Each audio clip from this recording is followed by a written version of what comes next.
Question number 6 को देखते हैं। क्वेश्चन नंबर 6 बिल्कुल ऊपर वाले क्वेश्चन की ही तरह है। इसको पढ़ते हैं। A can do a piece of work in 24 hours while B alone can do it in 16 hours. If A, B and C working together can finish it in 8 hours. In how many hours can C alone finish the work? कह रहा है कि A जो है किसी काम को 24 घंटे में कर सकता है।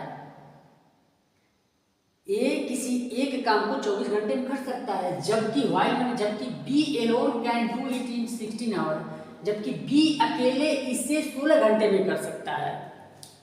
कह रहा है कि यदि ए बी और C working together can finish it in 8 hours, यदि तीन लोग अब मिल करके ए बी और सी भी आ जा रहा है, ए बी और सी ये तीनों साथ मिल करके इस काम को 8 घंटे में खत्म कर सकते हैं, काम को खत्म कर सकते हैं, तो in how many hours can C alone finish the work. कह रहा है कि अकेले सी इस काम को कितने घंटे में कर सकता है।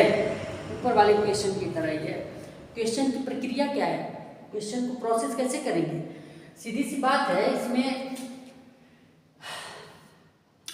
ए के द्वारा 1 घंटे में किया गया कार्य निकालेंगे, फिर बी के द्वारा 1 घंटे में किया गया कार्य निकालेंगे। ठीक, ये समझ में आ गया। अब फिर ए बी सी के द्वारा 1 घंटे में किया गया कार्य को हम निकालेंगे। अब निकालने के बाद सी के द्वारा 1 घंटे में किया गया कार्य कितना होगा, तो ए बी सी के द्वारा 1 घंटे में किए गए कार्य में से ए के द्वारा 1 घंटे में किए गए कार्य को घटा देंगे, और फिर बी के द्वारा 1 घंटे में किए गए कार्य को घटा देंगे, तो सी के द्वारा 1 घंटे में किया गया कार्य पता चल जाएगा।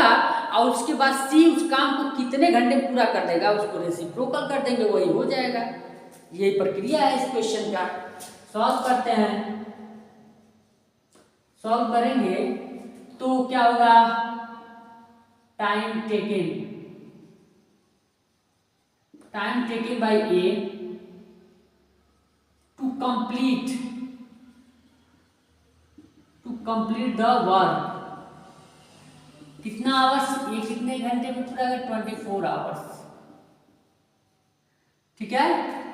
Time taken by B to complete the work, कितने घंटे में पूरा कर रहा है, 16 आवर्स में। ठीक है। अब क्या कह रहा है, time taken by A plus B plus C to complete the work. A B C के द्वारा उस काम को करने में लगा समय, पूरा करने में लगा समय कितना है, 8 आवर्स। इतना हो गया। अब एक एक यूनिट का सबका निकालेंगे। वर्क डन, ऐसे work done by A in 1 day क्या होगा, 1/24। ठीक। Work done by B in 1 day 1/16 होगा। अब work done by A plus B plus C in 1 day क्या हो जाएगा, 1/8 हो गया।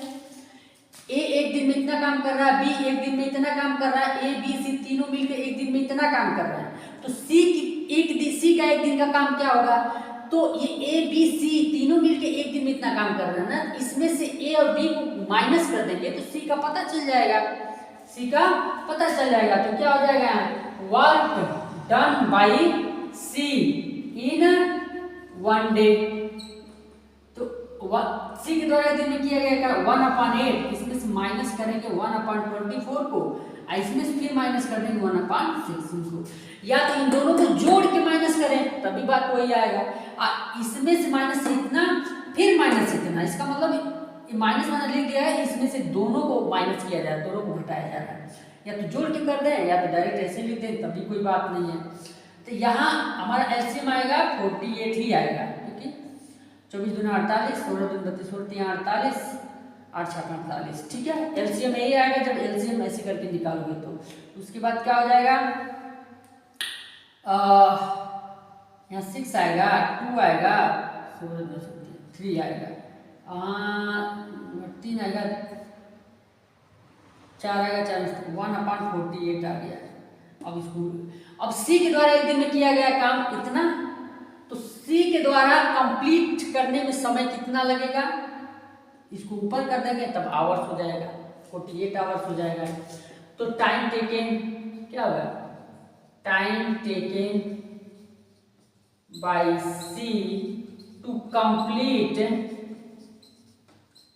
The work, time taken by C to complete the work 48 hours, ये हो जाएगा हमारा, ठीक है।